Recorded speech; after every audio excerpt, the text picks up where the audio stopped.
अस्सलाम वालेकुम जी। कल हमने जहाँ से छोड़ा था उसको स्टार्ट करते हैं। हमारा जो एरिया पेंडिंग है, नोट्स बनाना, लेसर में जो कंडीशंस हैं उनको आइडेंटिफाई करना। इसको कवर करने के लिए हम शुरू करते हैं पास पेपर ऑटम 22 का। इसमें हम इस पास पेपर को भी अटेम्प्ट कर लेंगे और हम नोट्स बनाना भी सीख लेंगे।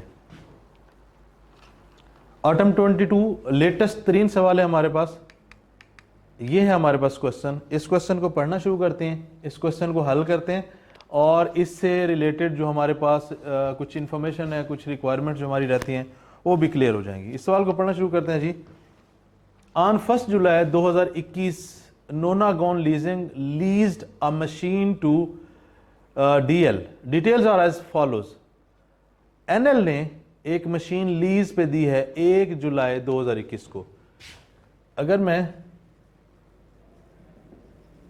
वर्किंग की बात करूं तो जो आपने छोटी छोटी अहम इंफॉर्मेशन पढ़नी है वो लिखते जाना है। 1 जुलाई 21 को लीज स्टार्ट हुई है। पढ़ना स्टार्ट करते हैं। Non cancellable lease term is 5 years. N मेरे पास आ गया 5 years with annual instalment of 6 million. Instalment मेरे पास कितनी है जी? 6 million is payable in arrear. ये एरियर में okay. DL has an option to extend the lease term by 1 year. एक एक्सटेंड कर सकता है 1 साल okay by paying ₹4 million at the start of 6 year. अगर आप इस लाइन को पढ़ें इसका मतलब है जब 5 साल खत्म होंगे और 6th वन स्टार्ट होगा उसके शुरू पे ही इसने दे देना। इट मींस कि भाई ये 5 साल बाद ही है, यानी कि पहला खत्म हुआ, दूसरा, तीसरा, चौथा, पांचवा, जैसे छठा शुरू होगा। अगर मैं 1 जुलाई 21 पे खड़ा हूं, 1 जुलाई 22, 23, 24, 25, 26, 1 जुलाई 26 पे जब खड़ा होऊंगा तो उस वक्त 5 साल गुजरे होंगे।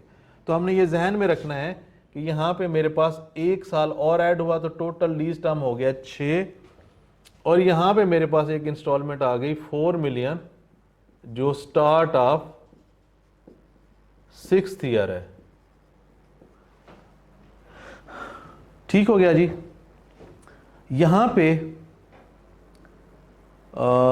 एक्सटेंड का ऑप्शन ठीक है।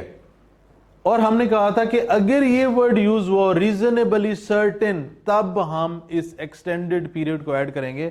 और उसने क्वेश्चन में मेंशन कर दिया कि ये सर्टेन है कि वो इस ऑप्शन को एक्सरसाइज करेगा, इसलिए हमने 1 साल भी ऐड कर दिया और छठे साल के शुरू में जो 4 मिलियन की पेमेंट होनी है वो भी हमने नोट कर ली। NL estimates the residual value of machine at the end of lease term 10 million out of which DL has guaranteed 8 million. तो जो गारंटी हुई है 10 में से वो 8 मिलियन है।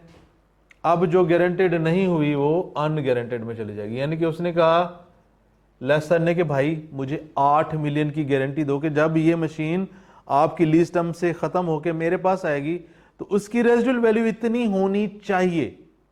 उसने कहा ठीक है यार, आप 10 कह रहे हैं, मैं 8 की गारंटी देता हूं। तो 8 तो आगे गारंटेड में, जो बाकी बचा वो चला जाएगा अनगारंटेड रेजिडुअल वैल्यू में। ठीक हो गया जी। आगे चलते हैं। Machine will have market value 5 million at the end of lease term okay. NL incurred initial direct cost 1 million. ये सब मिलियन में है। Rate of interest implicit in the lease is, rate मेरे पास आ गया 11%। Useful life of the machine is 8 years. ये जितना डाटा क्वेश्चन में गिवन है ये हमने सारा नोट डाउन कर लिया। अब हमें पता है कि हमने जब ये सवाल अटेम्प्ट करना है हमारे पास स्टेप्स क्या हैं? प्रेजेंट वैल्यू, स्केड्यूल, स्केड्यूल से एक्सट्रैक्ट्स बनाना, स्केड्यूल से एंट्रीज करना। अगली हमारी रिक्वायरमेंट होती है नोट्स बनाना। इसको भी हम आज इस सवाल की मदद से सीख लेंगे। तो जी ये हमारे पास डाटा है। अब स्क्रीन पे आने की बजाय मैं क्वेश्चन यहां से देखना शुरू कर दूंगा। डाटा मेरे पास लिखा हुआ है जी, एन 6 है, इंस्टॉलमेंट 6 मिलियन है। अब मैंने ये कहा था कि अगर इंस्टॉलमेंट एक जैसी हैं और वो सेम हैं तो उसके ऊपर हमारा लगता है एन्युटी फैक्टर। हम पहले अपने प्रेजेंट वैल्यू कैलकुलेट करने का फार्मूला लिख लेते हैं। एडवांस पेमेंट या down payment plus 1 minus 1 plus R raise to power minus N over R, और डिस्काउंटिंग फैक्टर के लिए 1 plus R raise to power minus N, और दोनों के साथ अमाउंट। ये हमारा फार्मूला आ गया। इसकी वजह से हमने, इसकी मदद से हमने क्या करना होता है, हमने प्रेजेंट वैल्यू को कैलकुलेट करना होता है। अब अगर मैं 5 मिलियन की बात करूं, 5 साल हैं, 6 मिलियन की बात करूं, तो इसने 5 साल पे होना है किस में, एरियर में। इसका मतलब सेम अमाउंट है, ये मेरा इसमें फिट हो जाएगा। 5 मिलियन की अमाउंट है, 1 माइनस 1 प्लस रेट है जी 11, एन है 5, ये मेरा 5 मिलियन क्या आ गया। अब अगर देखें हम 4 मिलियन जो छठे साल के शुरू में मुझे मिलना है, छठे साल के शुरू में मिलना है, इसका मतलब वो भी 5 साल बाद मिलना है, और वो सिंगल पेमेंट है, यूनिक पेमेंट है, डिफरेंट पेमेंट है। इसका मतलब उस पर हम लगाएंगे एन्युटी फैक्टर। 4 मिलियन 1 प्लस 5, ये हमारे पास आ गया। अब हमने एमएलपी की बात की थी कि जब हम प्रेजेंट वैल्यू कैलकुलेट करेंगे, हर तरह की डाउन पेमेंट, हर तरह की instalment plus purchase option plus guaranteed residual value, ये एमएलपी में आ जाता है। जब हम ग्रॉस इन्वेस्टमेंट की बात करते हैं तो उसमें यूजीआरवी भी आ जाता है। इसका मतलब जब हम सबको जोड़ देते हैं तो वो बन जाता है ग्रॉस इन्वेस्टमेंट, और इनकी हमने लेने हैं प्रेजेंट वैल्यू, तो ये हमारे पास बन जाएगा नेट इन्वेस्टमेंट। इसका मतलब मैंने प्रेजेंट वैल्यू लेनी है तो मैं इन दो फिगर्स को भी लिख रहा हूंगा। यहां पे मेरे पास एडवांस नहीं है तो ये क्रॉस हो जाएगा, प्लस 2 मिलियन। अब सवाल यह आता है कि इस पे कौन सा टाइम लगेगा। बात हुई है लीज खत्म होने के बाद की वैल्यू जो लेसी ने गारंटी की है। अब लीज तो 6 साल खत्म हो रही है, इसका मतलब जब 6 साल क्लोज होंगे तो इस वैल्यू की बारी आएगी। इसका मतलब 6 साल is the time, plus unguaranteed value भी 6 साल इज द टाइम, ये है 2। ये हमारे पास आ गई फिगर्स जो हमने क्वेश्चन को पढ़ के यहां पे इंपॉर्टेंट इंफॉर्मेशन पंच की थी, ये वाली। इसको यूज करके मैंने पहला स्टेप परफॉर्म करना है, that is present value. Present value में मैंने हर चीज की लॉजिक देखी कि भाई 6 मिलियन के इंस्टॉलमेंट है एरियर पे 5 साल के लिए, वो मैंने यहां पे लिख ली। फिर मेरे पास एक इंस्टॉलमेंट थी 4 मिलियन की जो छठे साल के शुरू में आनी है। इसका मतलब उसने 6 साल के बाद नहीं आना, उसने 5 साल के बाद, जैसे 5 साल गुजरेंगे अगले साल की पहली तारीख को मिल जाएगा, तो इसका मतलब इसकी पावर भी आ जाएगी 5 4 के लिए। ओके, देन मेरे पास गारंटेड है, अनगारंटेड है, ये है लीज के एंड पे। लीज टर्म के एंड के ऊपर 2 फिगर्स हैं, एक गारंटेड एक अनगारंटेड। चूंकि ये यूनिक फिगर्स हैं, अगर आप गौर करें ये तीनों यूनिक फिगर हैं, इसलिए इसके ऊपर डिस्काउंटिंग फैक्टर का फार्मूला अप्लाई हुआ है। अब हम इसकी कर लेते हैं प्रेजेंट वैल्यू, नहीं अभी नहीं, प्रेजेंट वैल्यू कैलकुलेट कर लेते हैं जी। 1 प्लस 11% है raise to power 5, 1 minus answer करेंगे, डिवाइड करेंगे 0.1 पे और मल्टीप्लाई करेंगे, ये 6 मिलियन थी, 5 साल थे और 6 मिलियन थी, मल्टीप्लाई करेंगे जी 6 से, ये मेरे पास आ गया 22.18। पहले का आंसर आ गया 22.18। देन मैं चलता हूं आगे, 1 + 0.11 रेज़ टू पावर 5 into 4, ये मेरे पास आ गया 2.37। देन मैं आगे चलता हूं, 1.11 रेज़ टू पावर -6 into 8, ये मेरे पास आ गया 4.28। देन मैं चलता हूं आगे, 1.11 raise to power -6 into 2 into 2, ये मेरे पास आ गया 1.07। इन सब को मैं ऐड करता हूं, 22.18, 2.37, 4.28, 22.18 जमा 2.37 जमा 4.28 जमा 1.07, 29.9 is answer of present value. जो हमने पहली चीज कैलकुलेट करनी है वो हमने फाइंड आउट कर ली। मैंने कहा जी आपने सवाल पढ़ना है, उसकी जितनी अहम इंफॉर्मेशन है आपने यहाँ पे लिख देनी है, जिसमें इन चीज़ों का ख्याल रखना है कि कितना टाइम है। अब एक्सटेंडेड टाइम की बात कर रहा है तो वो अगर रीजनेबली सर्टेन का वर्ड यूज करेगा तब आपने उस टाइम को ऐड करना है। ओके, वो हमने लिख दिया। फिर उसने कहा कि ये जो एक्सटेंडेड टाइम में आपको 4 मिलियन मिलना है, ये स्टार्ट ऑफ द ईयर पे मिलना है। ठीक है, ये स्टार्ट ऑफ द ईयर पे आ गया 4 मिलियन। जब हम इसकी प्रेजेंट वैल्यू ले रहे हैं 6 और 4 मिलियन की, क्योंकि स्टार्ट ऑफ 6th ईयर है तो ये भी 5 साल के बाद है, हमने दोनों की पावर 5 ले ली। फिर मेरे पास लीज के एंड पे गारंटेड और अनगारंटेड है, मैंने उसकी प्रेजेंट वैल्यू भी ले ली। ये मैं क्यों इसलिए कर रहा हूं, क्योंकि हम क्या करते हैं, एमएलपी की अगर बात करें, एमएलपी में हर तरह की instalment, down payments, then purchase option, then guaranteed residual value, इस तरह की सारी चीजें आ जाती हैं। ओके, इसमें अगर मैं ऐड करूं यूजीआरवी तो ये मेरे पास बन जाता है ग्रॉस इन्वेस्टमेंट। इसकी मैं जब लेता हूं प्रेजेंट वैल्यू, ये बन गया नेट इन्वेस्टमेंट। तो यहां पे मैं ले रहा हूं प्रेजेंट वैल्यू, तो यहां पे अनगारंटेड भी आएगी। अब मेरे पास आंसर आ गया 29.5 प्रेजेंट वैल्यू का। अब मैं बनाता हूं जी स्केड्यूल। मेरे पास आ जाएगी यहां पे डेट, ओपनिंग बैलेंस, इंटरेस्ट,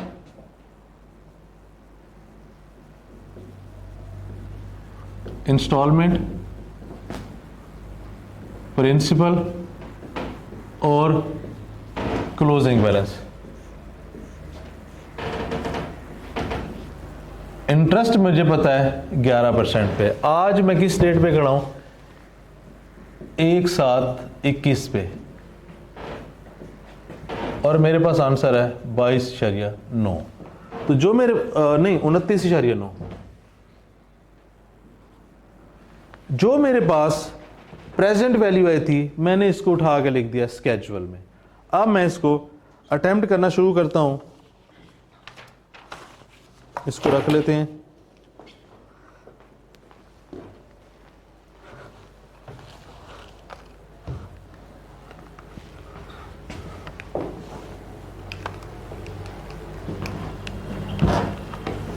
जी, ये था एरियर में।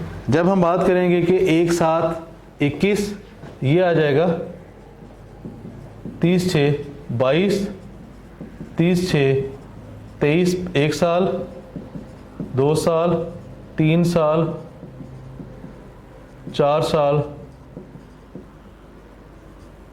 5 साल और 6 साल। ये मेरे पास आ गया टाइम। ओके, यहां पे अगर आप देखें तो उसने कहा था 5 साल के बाद, 1 2 3 4 5 साल के बाद उसने कहा था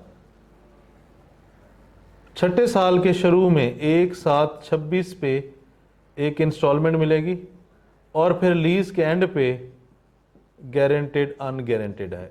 ओके, तो इस तरह की टाइम लाइन का ख्याल रखना है। क्यों? क्योंकि अगर आप वो इंस्टॉलमेंट साल के एंड पे लिखेंगे, इसका मतलब जितनी अमाउंट आउटस्टैंडिंग थी उस पे लोन, उस लोन के ऊपर इंटरेस्ट अक्रू हो गया।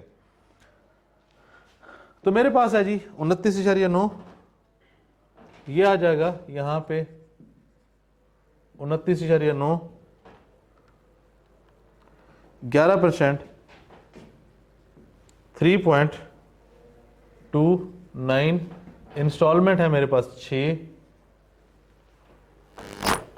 माइनस आंसर करूंगा तो ये आ जाएगा principal 2.71, opening plus interest minus instalment is equal to closing 27.19, 27.19 आ गया। फिर इंटरेस्ट कैलकुलेट करेंगे 2.99, 6 मेरे पास इंस्टॉलमेंट है, 3.01, 27.19 जमा 2.99 माइनस 6, 24.18, 24.18 के ऊपर मैं फिर इंटरेस्ट कैलकुलेट करूंगा 2.66, ये प्रिंसिपल आ गया 6 माइनस 2.66, 3.34, 24.18 जमा 2.66 माइनस 6, ये मेरे पास आ गया क्लोजिंग 20.84, 20.84 को मैं ओपनिंग कर लेता हूं। इंटरेस्ट आ गया 2.29,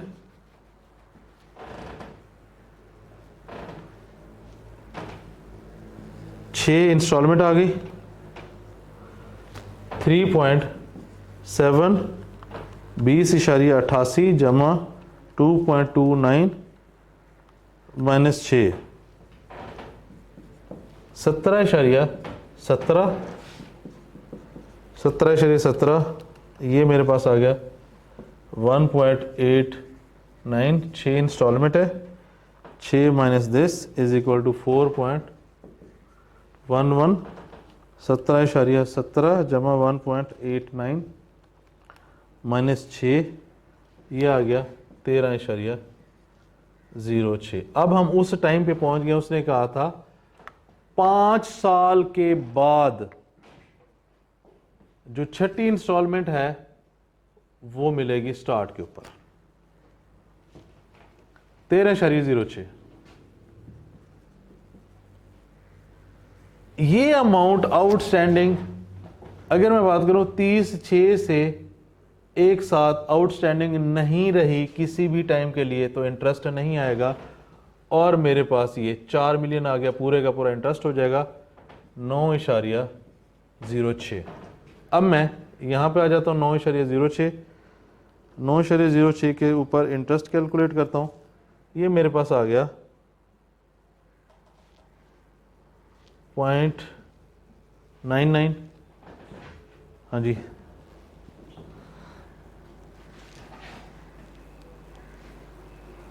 ठीक है, व्यू क्लियर है?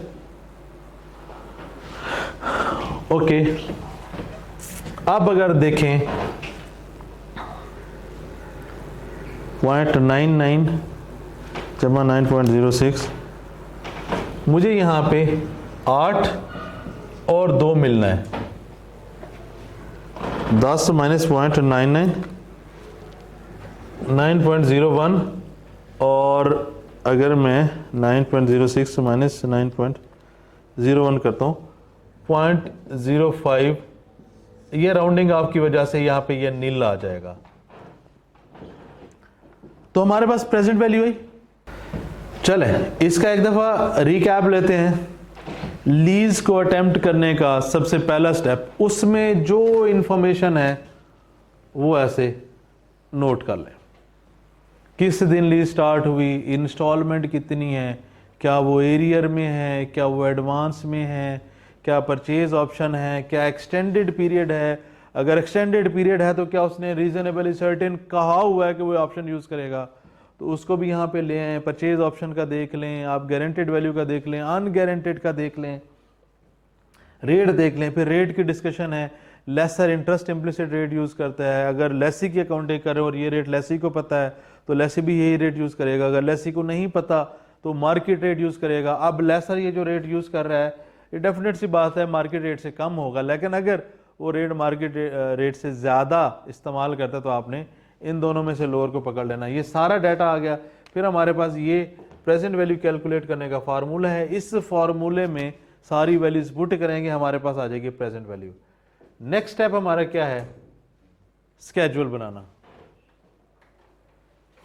हमने इस प्रेजेंट वैल्यू को यूज करके ये स्केड्यूल बना लिया। ये आपका एंड पे 0 आना चाहिए।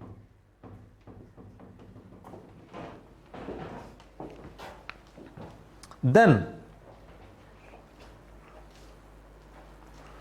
इस सवाल की रिक्वायरमेंट है prepare notes for inclusion in the financial statement of NL for the year ended 30 June 2022। अब एक कॉमन सी अंडरस्टैंडिंग लें, वो नोट्स मांगे, वो एक्सट्रैक्ट्स मांगे, वो एंट्रीज मांगे, वो कुछ भी मांगे, आपको प्रेजेंट वैल्यू कैलकुलेट करनी है और आपने स्केड्यूल बनाना है, क्योंकि प्रेजेंट वैल्यू से स्केड्यूल बनेगा। अगर उसने एंट्रीज मांगी हैं स्केड्यूल से एंट्रीज आ जाएंगी, उसने एक्सट्रैक्ट्स मांगे हैं स्केड्यूल से आ जाएंगे, उसने नोट्स मांगे हैं तो वो भी आपके स्केड्यूल से ही आ जाएंगे। अब उसने कहा कि नोट्स बनाएं, ओके, ये इटसेल्फ एक नोट है, कोई भी नंबर, ये एक नोट है। नोट्स का तरीका क्या है, आपने करना है कंपनी का नाम, हमारे पास कंपनी का नाम क्या है जी, एनएल की बुक्स में बनानी है तो नोनागोन लीजिंग आप लिखेंगे।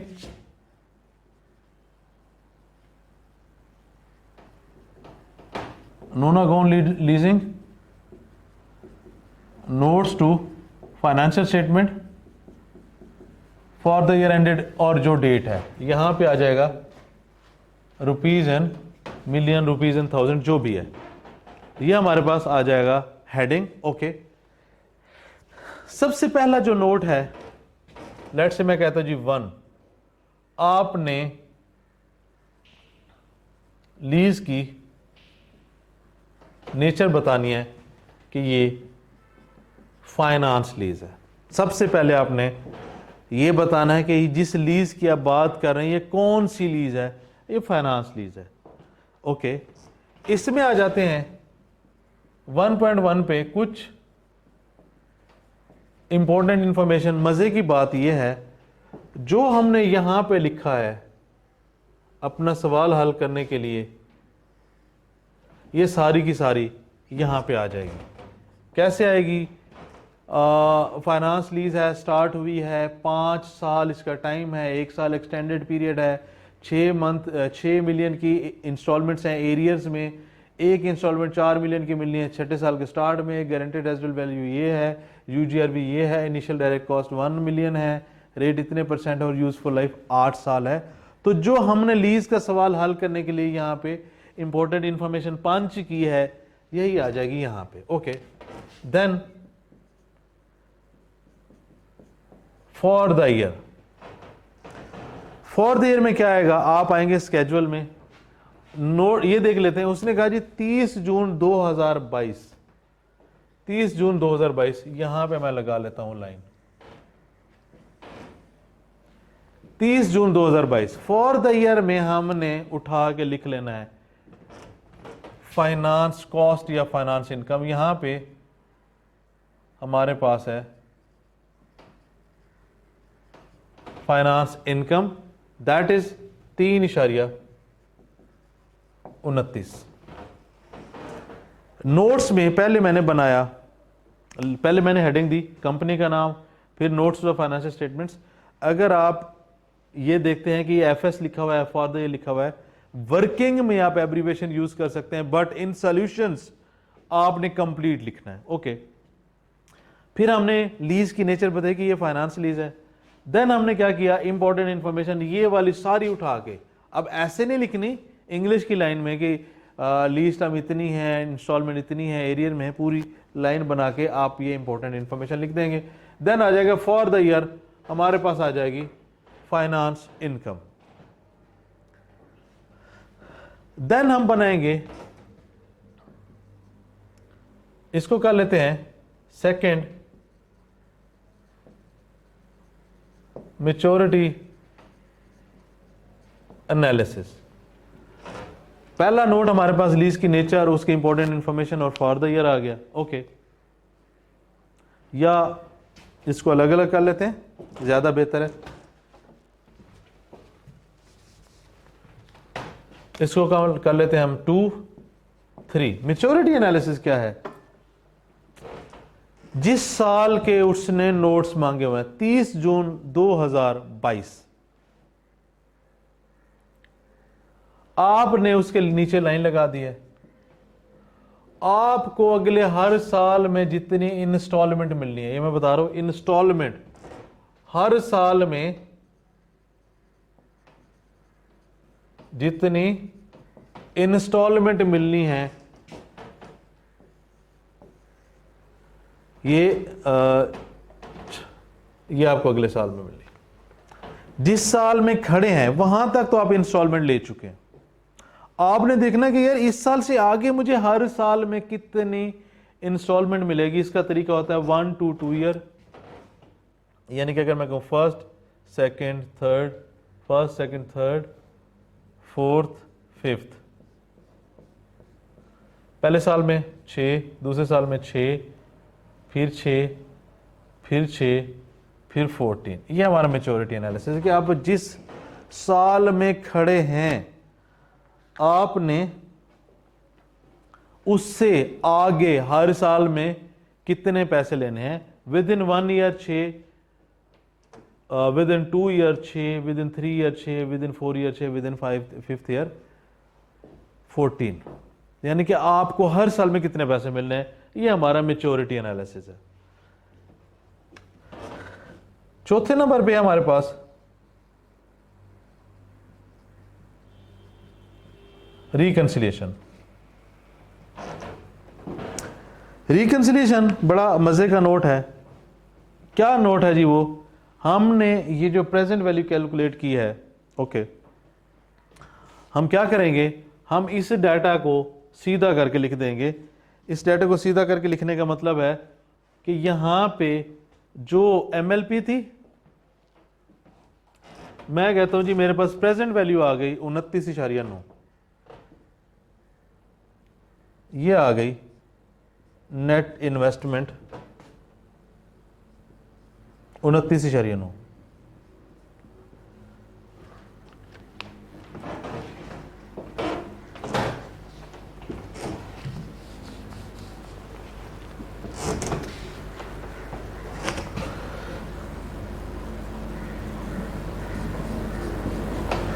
ग्रॉस इन्वेस्टमेंट कितनी है? मैंने क्या बताया, एमएलपी। एमएलपी में जितनी इंस्टॉलमेंट्स हैं, इंस्टॉलमेंट्स कितनी हैं जी? 6 इंस्टॉलमेंट्स हैं, 5-5 करके, ये हो गई 30। फिर एक 4 की है 34, फिर 8 जीआरवी है 42, फिर एक यूजीआरवी है 44। हमारे पास है ग्रॉस इन्वेस्टमेंट। सारा एमएलपी, जितनी इंस्टॉलमेंट, जितनी down payment, purchase option, GRV, उसमें आप यूजीआरवी भी ऐड करेंगे। जैसे मैंने यहाँ पे बताया कि जब आप यूजीआरवी ऐड करेंगे तो ये ग्रॉस इन्वेस्टमेंट हो जाएगी 6, 5, 30, 4, 34, 8, 42 और 2, 44। ये हमारे पास आ गई ग्रॉस इन्वेस्टमेंट। इसका मतलब जो आपने प्रेजेंट वैल्यू के लिए यहां पे सारा डाटा लिखा है, इसको अगर आप अरेंज करें तो रिकंसिलिएशन बन रहा है। ओके, अब मैं बात करता हूं 44 माइनस 29.9। अगर आप देखें 14.1 अनअर्न्ड, ये वो इनकम है जो आपने ओवर द टाइम कमानी है। इसका मतलब ये आपका अनअर्न्ड इंटरेस्ट है। मैं 1 मिनट सवाल में देख लूं कोई और चीज। 6 मिलियन का था एरियर में, 4 million extended, out of which guaranteed 8 है, 8 है तो गारंटेड तो 2 आपके पास अनगारंटेड है। देन इनिशियल डायरेक्ट कॉस्ट है आपके पास, देन आपके पास 11% रेट है और 8 साल है। ओके, अब रिकंसिलेशन क्या है, ये तो हमने सीधा सीधा लिख लिया है, सबको जोड़ लिया, जितने पैसे आपके पास पूरी लीज में आने हैं वो लिख दिए ग्रॉस इन्वेस्टमेंट में, जितनी प्रेजेंट वैल्यू हुई वो लिख दी। डिफरेंस क्या है कि भाई ये मैंने अर्न करना है, अनअर्न्ड फाइनेंस इनकम है। नोट कैसे बनेगा, अब जिस साल खड़े हैं उस साल इन दोनों में से आपको क्या क्या मिल गया है। पहली बात, अनअर्न्ड 14.4 था, आप 3.29 का इंटरेस्ट अर्न कर चुके हैं और 6 की किस्त आप रिसीव कर चुके हैं। तो ये जहां तक फॉर एग्जांपल वो कहता 30 जून 2026 तक के नोट्स बनाए, तो उस टाइम तक जितनी इंस्टॉलमेंट्स आप रिसीव कर चुके होते आप ग्रॉस इन्वेस्टमेंट में से वो माइनस कर दें, नंबर 1। नंबर 2, उस साल तक जितने इंटरेस्ट आप रिसीव कर चुके हैं वो भी माइनस कर दें। चूंकि मैं 30 जून 2022 पे खड़ा हूं तो मैं एक इंस्टॉलमेंट ले चुका हूं और एक मैं इंटरेस्ट ले चुका हूं, ये मैं कर दूंगा बैलेंस 44 में से ये आ गया 38, 14.1 में से मैं 3.29 माइनस करूं तो ये आ गया 10.81। 38 में से ये निकालें 27.19, ये इस फिगर के बराबर बनेगा। मैं ये दोबारा रिपीट करता हूं, रिकंसिलेशन क्या है, कुछ नहीं करना, जो आपने प्रेजेंट वैल्यू कैलकुलेट किया वो सबसे नीचे लिखते हैं। प्रेजेंट वैल्यू में जो कुछ यूज किया है 6, 4, 8, 2, इसको टोटल करेंगे तो ये आपका ग्रॉस इन्वेस्टमेंट है, ये टोटल लिखते हैं। ग्रॉस इन्वेस्टमेंट और नेट इन्वेस्टमेंट का जो डिफरेंस है वो आपके पास है अनअर्न्ड फाइनेंस इनकम, आपने ये लिख दिया। ओके, फिर उसने जिस साल के नोट्स मांगे होंगे 30 जून 2022 स्केड्यूल में आके उसके नीचे लाइन लगा दें, जिस भी वो साल पे कहता है नोट्स दें उस साल के नीचे लाइन लगा दें। इसका मतलब ये आपने टोटल लिख लिए,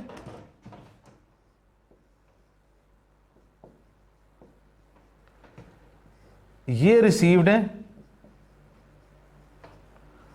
और ये क्या है, इसका मतलब ये स्टार्ट के ऊपर आपने सारे टोटल लिख लिए।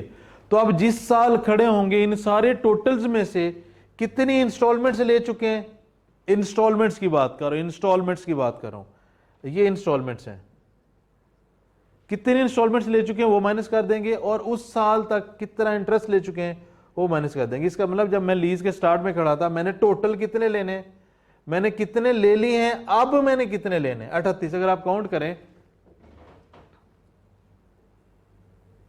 ठीक है, इसको काउंट करेंगे तो ये 38 बन जाएगा। मैंने 38 लेने, इंटरेस्ट मैंने लेना था कितना 3.29, 2.99, 2.66, 2.29, ये सारा ये मेरे पास बैलेंसिंग फिगर आ जाएगा। ये किसके इक्वल होगा 27.9 के। मैं एक चीज देख लूं कुछ गलत तो नहीं हो गया,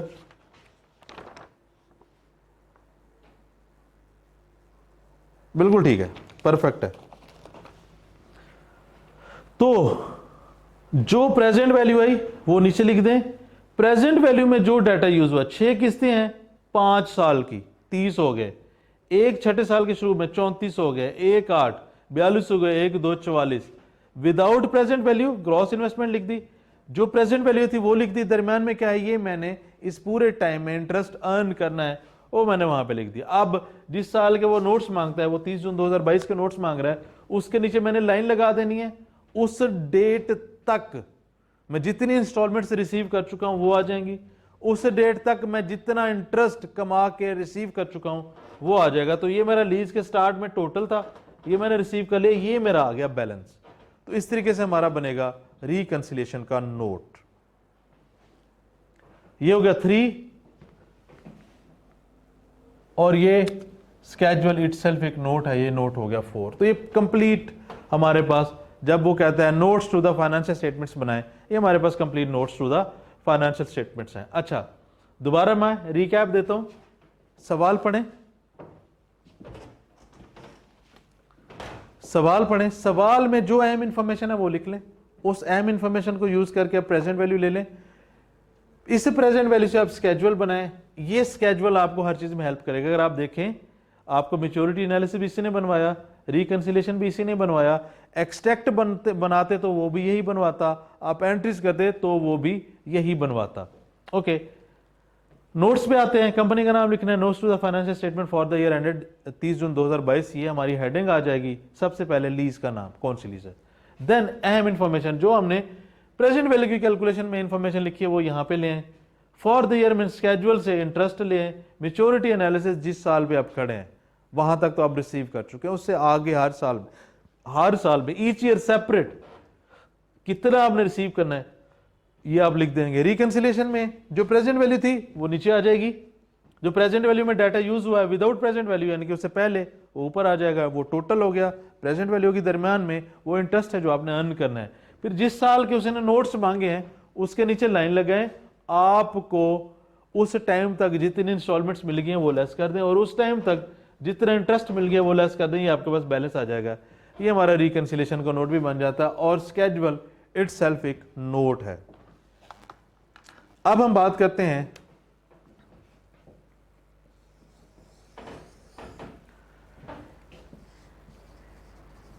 लेसर लेसी नोट्स का डिफरेंस।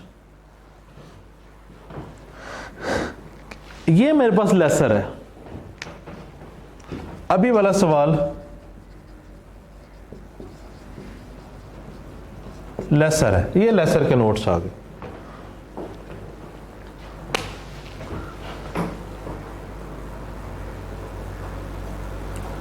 आज जब मैं बात करूंगा कि लेसी के नोट्स बनाने हैं, लेसी में क्या होगा,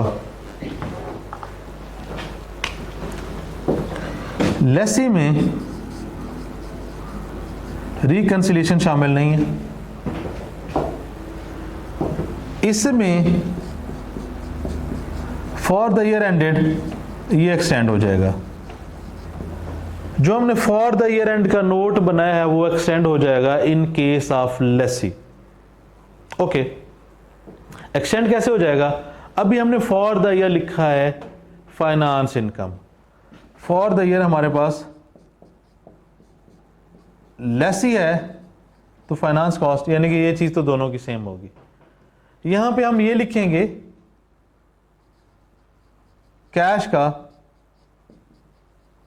आउटफ्लो कितना हुआ, यानी कि इस साल की इंस्टॉलमेंट। फिर हम लिखेंगे अगर सब लीज किया हुआ है तो सब लीज से आपको कितनी इंस्टॉलमेंट आई, ये एक नोट हो गया, यानी कि फॉर द ईयर में ये एक सेक्शन हो गया ए। फिर यहां पे बनेगा B, carrying amount right of use asset. इसका मतलब है जब मैं बात करता हूं लेसर की, जब मैं बात करता हूं लेसी की, दोनों में प्रेजेंट वैल्यू सेम है, दोनों में स्केड्यूल बनाना सेम है, दोनों में नेचर लिखना सेम है, दोनों में इंपॉर्टेंट इंफॉर्मेशन लिखना सेम है, दोनों में मैच्योरिटी एनालिसिस सेम है। जब लेसर की बात होगी रिकंसिलिएशन बनेगी, लेसी की बात होगी रिकंसिलिएशन नहीं बनेगी।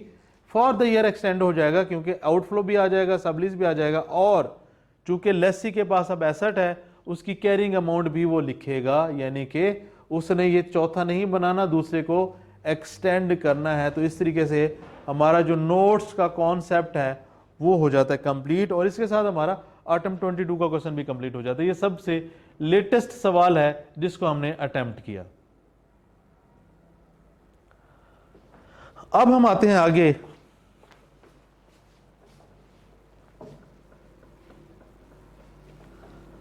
कुछ चीजें जो हमारी रह गई थी उसको देख लेते हैं एक दफा।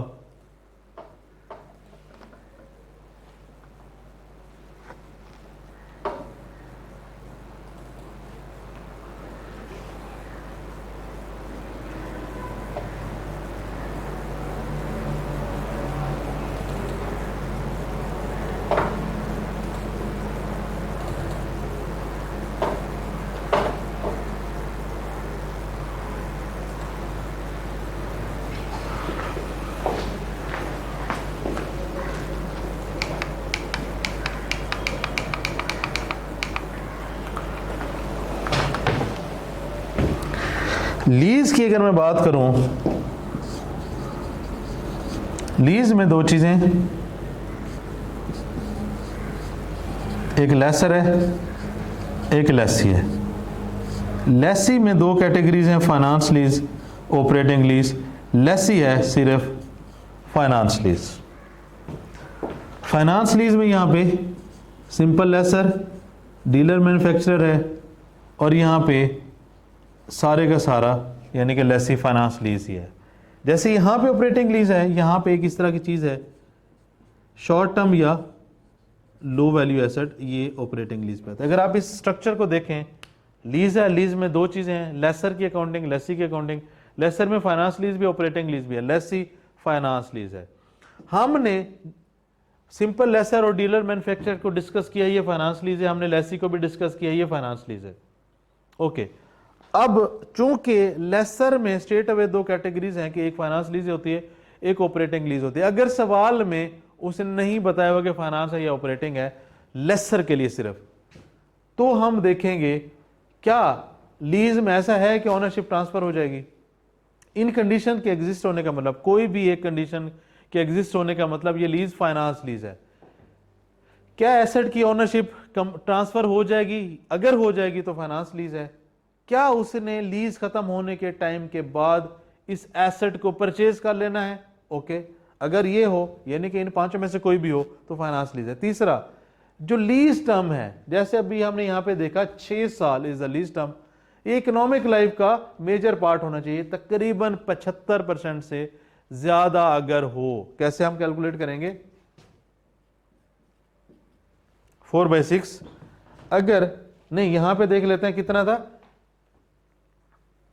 6 और 8 है, 75% फाइनेंस लीज। प्रेजेंट वैल्यू जो है, प्रेजेंट वैल्यू ये जो है, ये उसकी फेयर वैल्यू का 90% या 90% से ज्यादा होनी चाहिए। Okay, lease asset specialised nature, मैं किसी से एक कार लेता हूं, मैं उस कार में कुछ 5-7 तरह की तब्दीलियां करवा देता हूं। अब ये स्पेशलाइज्ड होगी, अब क्योंकि ये मेरी पसंद पे तब्दीलियां की गई, ये मैं यूज कर सकता हूं, किसी और के लिए कारआमद नहीं है। तो इन 5 चीजों को हम देखेंगे सवाल में। अगर आपको इनमें से कोई भी चीज मिलती है लेसर के पॉइंट ऑफ व्यू से, तो इसका मतलब ये क्या है? ये हमारे पास फाइनेंस लीज है।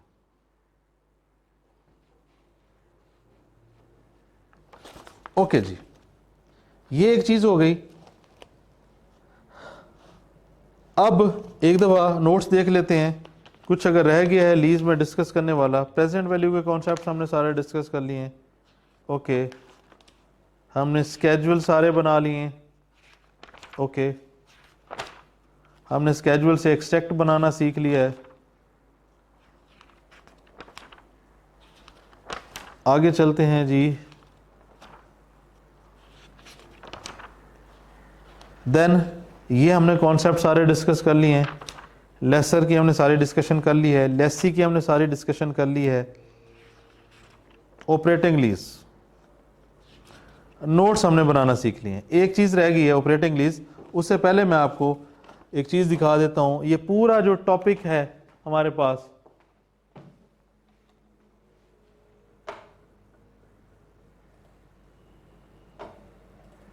जो हमने लीज पढ़ा है,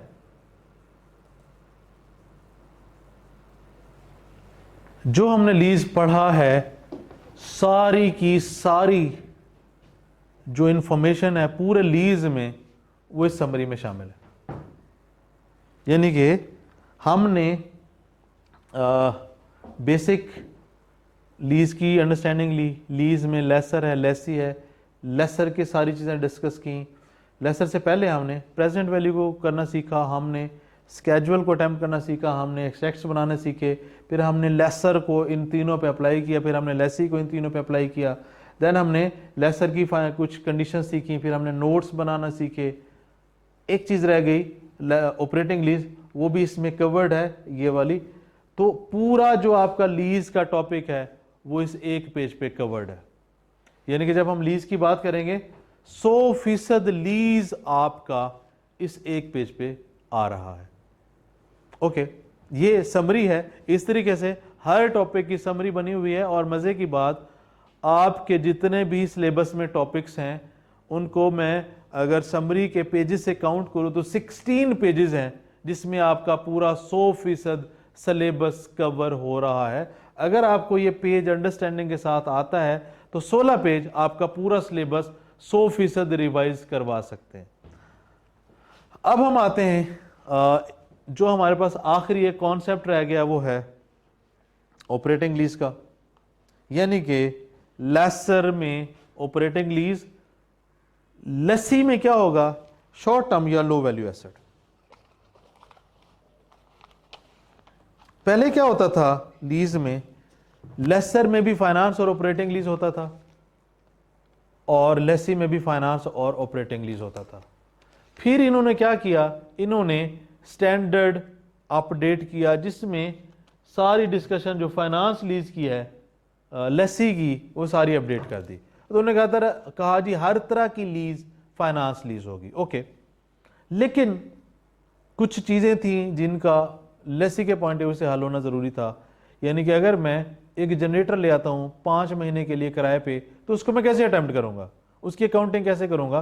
तो उन्होंने एक एक्सेप्शन डाल दी जिसकी ट्रीटमेंट एग्जैक्टली कैसे है जैसे फाइनेंस लीज होता है, जैसे ऑपरेटिंग लीज होता है। तो उसको समझने के लिए पहले हमें ऑपरेटिंग लीज को समझना पड़ेगा।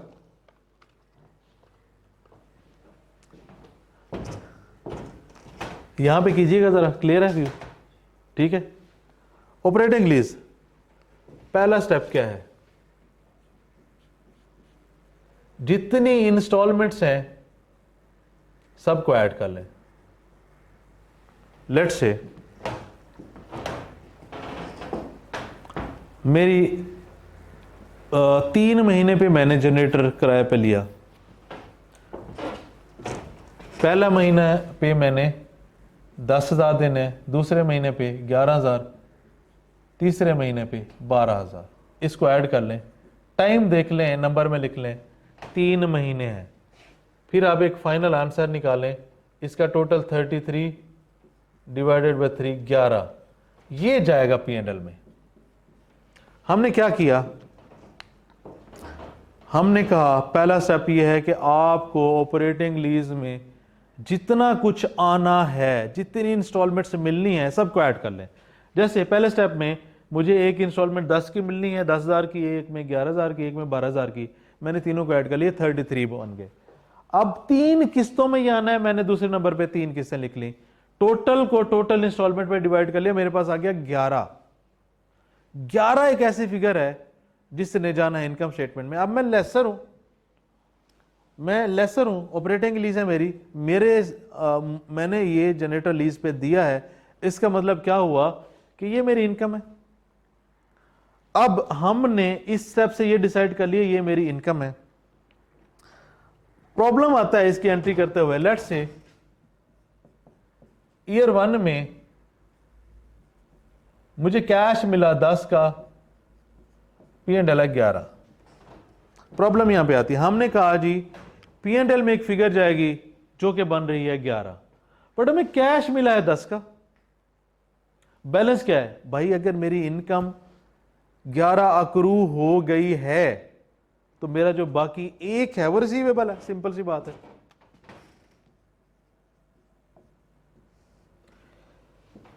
इसी को अप्लाई करते हैं लेसी पे।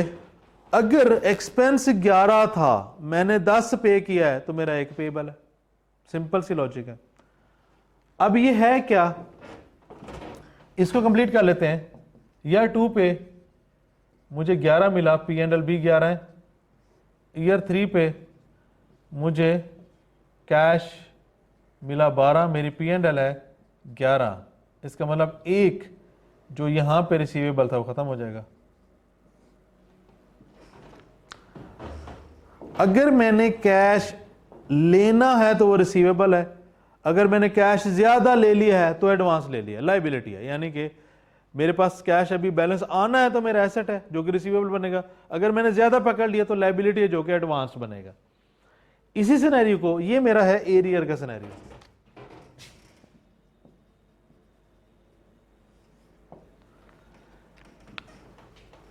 लेसी के ऊपर अगर अप्लाई करें, भाई मेरा P&L में एक्सपेंस बनता है 11 का, मैंने कैश दिया 10 तो मेरा एक पेबल है। मेरा एक्सपेंस बनता है 11 का, मैंने कैश पे किया 12 तो मेरा एक एडवांस चला गया है।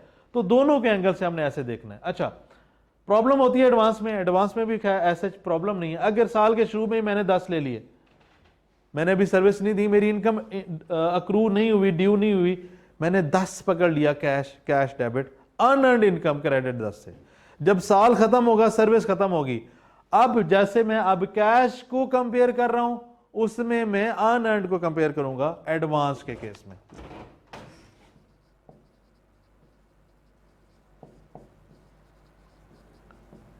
Unearned finance income. अभी मैं कैश से कंपेयर करूंगी, यार P&L इतना है, कैश कम आया है, ज्यादा है, मैं एसेट या लायबिलिटी बना रहा हूं, रिसीवेबल या एडवांस बना रहा हूं। एडवांस में मैंने कैश शुरू में ले लिया, cash debit, unearned income credit. जब साल के एंड पे जाऊंगा, इसको अब मैं कंपेयर करूंगा किससे? P&L से।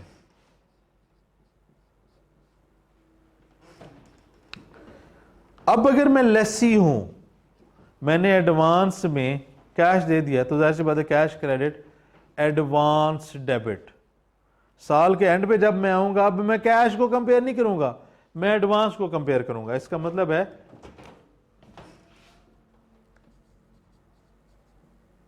कैश एडवांस, ये लेसर के लिए, ये है लेसी के लिए। तो ये सिंपल सी एक डबल एंट्री की लॉजिक है कि आपने जब इनकम स्टेटमेंट की वो फिगर बना ली, फिर आपने देखना है एरियर है तो कितना कैश दिया है या लिया है। अगर मैंने लेना है और मैंने ज्यादा दे दिया है, मैंने ज्यादा ले लिया है तो मैंने एडवांस पकड़ लिया, अगर मैंने कम लिया तो मेरा रिसीवेबल है। इसी तरह मेरा एक्सपेंस 11 बनता है, मैंने कैश 10 दे दिया, मेरा पेबल है, लेसी हूं मैं। अगर मैंने 12 दे दिया, मैंने एडवांस दे दिया।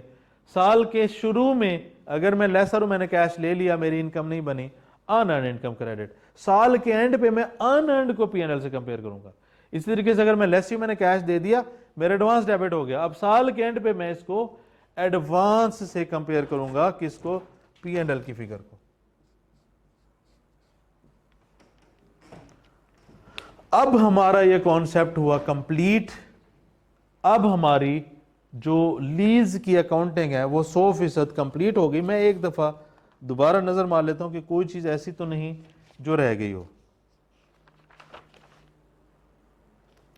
Present value okay, schedule extracts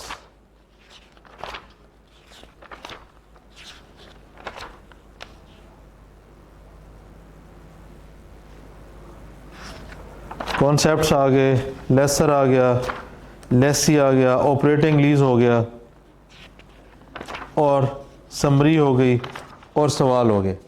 अच्छा, ऑपरेटिंग लीज में जैसे ये सिनेरियो, ये पूरा लेसर में ऑपरेटिंग लीज भी हो सकता है। अगर ऑपरेटिंग लीज होता यहाँ पे, इसको मैं ले जाता वहां पे, मैं इन सबको ऐड करता, टाइम पे डिवाइड करता, मेरे पास P&L आ जाता, देन मैं वो नीचे सिर्फ एंट्रीज की साइंस करूंगा, दैट्स इट। ओके। लेसी में क्या है? लेसी में चूंकि ऑपरेटिंग लीज नहीं है फुल फ्लेज, उसने एक एक्सेप्शन दी, शॉर्ट टर्म यानी कि टाइम, और ये शॉर्ट टर्म जो है वो ये कितना है? ये लेस देन 1 ईयर है। अभी अगर मैंने ये सवाल किया है 5 और 1 6 साल का, ये लेसर में फुल फ्लेज सवाल हो सकता है और आता है। ओके। लेसी में चूंकि उसने ऑपरेटिंग लीज खत्म कर दी, लेकिन उसने छोटी मोटी चीजों के लिए इसकी गुंजाइश रखी कि अगर लेस देन 1 ईयर हो तो ये मेरा क्या हो जाएगा? ये हो जाएगा ये short term low value asset में, ऑपरेटिंग लीज में treatment low value asset. Let's say कि मैंने 90,000 का ना लैपटॉप ले लिया इंस्टॉलमेंट्स पे, बहुत ही नॉमिनल मिनिमल जो मामूली सी अमाउंट्स होती हैं। अब ये जो 1 साल से कम और छोटी सी वैल्यू, इसका जो ट्रीटमेंट है वो होना 100% वैसे है। इसका मतलब कहीं ना कहीं लेसी को जब ऑपरेटिंग लीज की जरूरत पड़ेगी, ऑपरेटिंग लीज का नाम तो नहीं अवेलेबल, लेकिन शॉर्ट टर्म एसेट या लो वैल्यू एसेट ये हमारे पास अवेलेबल है, हम उसके ऊपर ऑपरेटिंग लीज अप्लाई करके ये एंट्रीज कर देंगे। तो इसके साथ हमारे जो लीज में जितनी चीजें थी वो सारी हमारी हो जाती हैं कंप्लीट। अब मेरे पास क्वेश्चन है स्प्रिंग 22 का, यानी कि अगर हम देखें तो हमारे पास जो लेटेस्ट अटेम्प्ट्स हैं वो 2022 की 2 है। ऑटम 22 जो सबसे लेटेस्ट क्वेश्चन था ये है ऑटम 22 का, ये हमारे पास क्वेश्चन था ऑटम 22 का, ये हमने हल कर लिया। अब हम आते हैं स्प्रिंग 22 के क्वेश्चन पे, देख लेते हैं कि इसमें क्या चीज है जो हमें नहीं पता। रिक्वायरमेंट पढ़ते हैं, वो कहते हैं जी एक्सट्रैक्ट्स बनाएं प्रॉफिट एंड लॉस के एंड नोट्स बनाएं। जो हमने ये बनाया हुआ है लेसर है या लेसी वो बाद में देखते हैं, बल्कि पहले पढ़ लेते हैं। Oval lease the machine from fascinated, oval ने एफबीएल से मशीन लीज पे ली है, किसके बनाने? ओवेल के, लेसी है। मैंने लीज पे चीज ली है, मैं लेसी हूं। लेसी में क्या होगा? लेसी रिकंसिलेशन नहीं बनाएगा, लेसी क्या करेगा?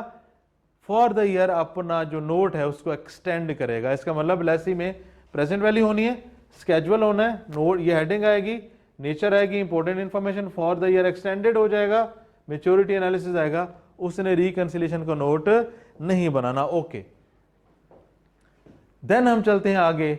1 जनवरी 2020 ये डेट है, ये यहां पे डेट आ जाएगी। Lease period is agreed as 6 years, N 6 साल है। However, lease contains an option for OL to terminate the lease at the end of 4 year upon payment of 1 million। जैसे हमने कहा था कि एक नॉन कैंसिलेबल पीरियड होता है, उसमें अगर एक्सटेंडेड पीरियड हो उस पे वो सर्टेन हो तो हम उसको ऐड करते हैं। इसी तरीके से वहां पे दूसरा ऑप्शन था कि अगर ऑप्शन टू टर्मिनेट हो जिसपे वो सर्टेन हो, वो कहता है जी OL is reasonably certain to exercise this option. इसका मतलब कि 4 साल के बाद उसने इसको टर्मिनेट करना है, वो सर्टेन है। अब हमारा जो टाइम है नॉन कैंसिलेबल वो 6 साल नहीं, वो 4 साल है। 6 साल नहीं रख सकता, वो तो कैंसिलेबल हो जाएगा। नॉन कैंसिलेबल कितना बचा? 4 साल, क्योंकि जो ओरिजिनल टाइम है उसमें अगर एक्सटेंडेड टाइम ऐड होना है उस पे वो रीजनेबली सर्टेन हो और वो ऑप्शन को यूज करे। अब जब वो टर्मिनेट करने की बात करें, इस पे भी वही एक्सटेंडेड पीरियड वाला ऑप्शन लगता है। इसका मतलब ये है कि 6 साल तक ये नॉन कैंसिलेबल नहीं रहेगा, ये 4 साल तक रहेगा। इसका मतलब 4 साल इसका एन है। अब इसके ऊपर उसने पेनल्टी पे करनी है 1 मिलियन की। लीज में हम फाइनेंस जो फाइनेंस लीज में लेसी है उसमें हमारे पास क्या है? इंस्टॉलमेंट्स हैं, उसमें हमारा परचेज ऑप्शन है, GRV है, वहां पे वेरिएबल और पेनल्टीज भी थी, वो यहाँ पे आ गया, यानी कि पेनल्टी भी आपका प्रेजेंट वैल्यू में आ जाएगा। इंस्टॉलमेंट 12 मिलियन है 1 जनवरी 2020 पे, 1 जनवरी 2020 पे एडवांस में, और सबसे जो एनुअल इंस्टॉलमेंट है आगे 2 मिलियन। क्या कह रहा है? And all subsequent annual instalments are payable January to subject to decrease 2 million in each years. पहले साल में 12 है, दूसरे साल में 10 होगी, तीसरे साल में 8 होगी, चौथे साल में 6 होगी। 4 साल है, एक पेनल्टी, यानी कि मेरे पास 4 इंस्टॉलमेंट्स आ गए हैं, 1 मिलियन पेनल्टी का आ गया है। मार्केट रेट 12% है, but as an incentive entering into lease FBL has incorporated interest implicit rate 11%। Lessee को पता है, लेसी ने अब ये रेट यूज करना है 11%, यानी कि हमें पता है रेट की कहानी क्या है कि interest implicit rate lessor use कर रहा होता है। अगर वही रेट लेसी को पता हो और लेसी की अकाउंटिंग करनी है तो इंटरेस्ट इंप्लिसिट रेट यूज होगा। यहां पे 12 मार्केट रेट है, इंटरेस्ट इंप्लिसिट 11 है, लेसी को ये रेट पता है तो 11% रेट यूज होगा। Fair value useful life 40 million और 7 साल है। इनिशियल डायरेक्ट कॉस्ट है 3 मिलियन। इसमें अगर देखें तो जो ट्रिकी पॉइंट था वो क्या है? सबसे पहले कि लीज का टाइम कितना होना चाहिए। बाकी अगर आपने लेसी को सही तरीके से पढ़ा है तो लेसी में क्या है कि इंस्टॉलमेंट्स, आपके पास गारंटेड रेजिडुअल वैल्यू, आपके पास परचेज ऑप्शन। मैं आपको एक दफ़ा वो स्लाइड दिखा देता हूँ ताकि आपको इस सवाल को अंडरस्टैंड करना ज़्यादा इजी हो जाए। ये मैं नोट्स पे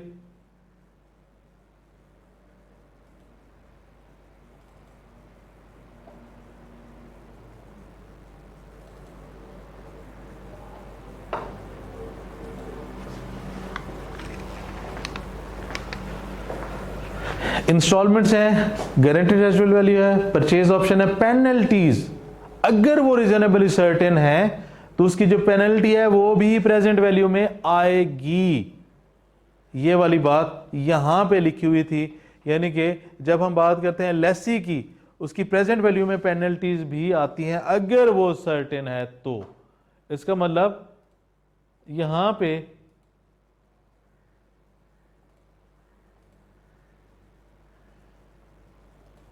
पहले पॉइंट में जो चीज थी, पहला नॉन कैंसिलेबल पीरियड 6 साल नहीं रहेगा, 4 साल रहेगा। क्यों? क्योंकि 4 साल के बाद वो सर्टेन है, उसने इस अरेंजमेंट को खत्म कर देना है, तो n 4 ईयर्स है। और इसके लिए चूंकि वो सर्टेन है, उसने पेनल्टी पे करनी है, तो 1 मिलियन भी प्रेजेंट वैल्यू में आ गया। इसका मतलब n हो गया 4 ईयर्स और 1 मिलियन आ गया प्रेजेंट वैल्यू में। देन हम बात करते हैं एनुअल इंस्टॉलमेंट 12 की। उसने कहा हर साल 2 कम होगी, पहले साल की 12, दूसरे साल की 10, तीसरे साल की 8, चौथे साल की 6। ये हमारे पास 4 इंस्टॉलमेंट्स आ गई जिसकी प्रेजेंट वैल्यू लेनी है। 1 मिलियन आ गया मेरे पास पेनल्टी का, रेट आ गया 11%, यूजफुल लाइफ आ गई 7 साल, डायरेक्ट कास्ट आ गई 3। अच्छा, गारंटीड रेजिडुअल वैल्यू नहीं है। जब मैं डेप्रिसिएशन कैलकुलेट करूंगा, गारंटीड रेजिडुअल वैल्यू 0 है तो वो लेस नहीं होगी। यहां पे अगला सवाल आएगा, क्योंकि डाटा मेरे पास क्लियर हो गया, मैंने प्रेजेंट वैल्यू लेनी है। अब चूंकि ये एडवांस है, प्रेजेंट वैल्यू में एडवांस नहीं जाएगा, मैं करूंगा asset debit lease liability credit. जो एडवांस है वो आके ऐड होगा एसेट में, इनिशियल डायरेक्ट कॉस्ट भी ऐड होगा एसेट में। जब वो एसेट में ऐड हो गया, यहाँ पे प्रेजेंट वैल्यू आ गई, प्रेजेंट वैल्यू से स्केजुअल बनाया, स्केजुअल से ये नोट्स बनाए, for the year and extend किया, और इसी नोट से मैंने एक्सटेक्स बना दिया। ओके, एसेट की जो वैल्यू बन गई होगी, मेरे पास 7 साल है यूजफुल लाइफ और मेरे पास 4 साल है लीज टर्म। इसमें कहीं पे भी उसने ये नहीं बताया कि एसेट ट्रांसफर होगा या आपको कोई परचेज का ऑप्शन है। जब ये दोनों हों तब आपने यूजफुल लाइफ पे डेप्रिशिएट करना होता है। अगर ये दोनों ना हो तो इन दोनों में से पहले जो क्लोज होगा उस पे हमने एसेट को डेप्रिशिएट करना है। इसका मतलब क्या हुआ कि जो डेप्रिसिएशन है वो 4 इयर्स पे होगी, जो प्रेजेंट वैल्यू आई होगी उससे हमने ये सारा साइकिल बना लेना है। तो इस सवाल में जो एक लाइफ का पॉइंट है वो, पेनल्टी का पॉइंट है वो, और डेप्रिसिएशन का पॉइंट है वो। यहां पर रेट की भी उसने साइंस बताई हुई है, जिसपे मैंने बताया होता अगर इंटरेस्ट इम्प्लिसिट रेट लेसी को पता है तो वो अपनी लीज की कैलकुलेशन में, अगर लेसी कर रहा है कैलकुलेशन, अकाउंटिंग कर रहा है, तो वो इंटरेस्ट इम्प्लिसिट रेट यूज करेगा। तो इस सवाल में जितने इश्यूज या प्रॉब्लम्स हो सकते थे वो मैंने सारे हाईलाइट कर दिए। इसके साथ हमारा लीज का टॉपिक 100% वाइंड अप हो जाता है।